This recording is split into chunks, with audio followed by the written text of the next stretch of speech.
হতে চায়। মুন্সিগঞ্জ সেই বিক্রমপুর সেই ইদ্রাকপুরের ঐতিহ্যকে ধারণ করে যারা হতে চায়। প্রিয় মুন্সিগঞ্জবাসী, মুন্সিগঞ্জের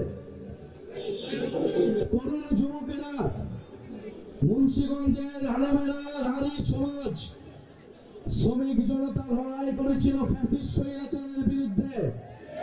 মুন্সিগঞ্জবাসীকে আমরা জানাই লাল সালাম।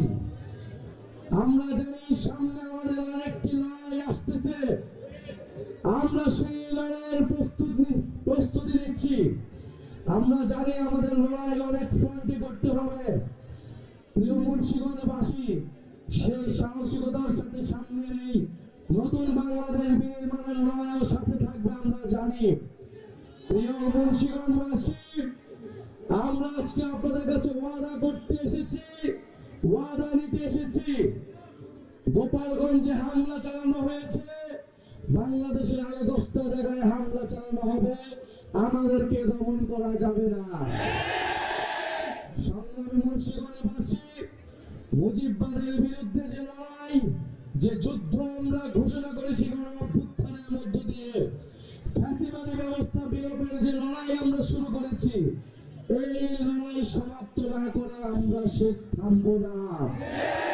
প্রিয় মুন্সিগঞ্জবাসী, আপনাদেরকে এই নদী ভাঙন থেকে রক্ষা করব আমরা, নদী দুর্যোগ থেকে রক্ষা করব আমরা। এই মুন্সিগঞ্জের হাজারো মানুষ প্রবাসে থাকেন, আমরা সেই প্রবাসীদের ভোটাধিকারের পক্ষে কথা বলছি। অনেকে বলছে প্রবাসীদের কোনো অবদান নাই, তারা কেন ভোট দেবে?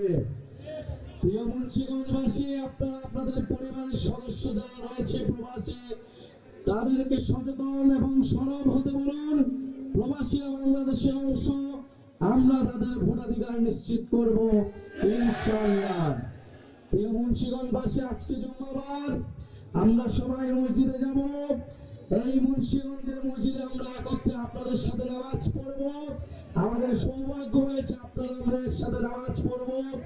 আমরা আমাদের শহীদদের জন্য দোয়া করব, আহত ভাইদেরকে জন্য দোয়া করব, এবং আমরা দোয়া করব বাংলাদেশের উপর আল্লাহর রহমত আসবে। বাংলাদেশ যে নতুন বাংলাদেশের জন্য আমরা লড়াই করে যাচ্ছি, ইনশাআল্লাহ আমরা সেই লড়াইয়ে জিতব।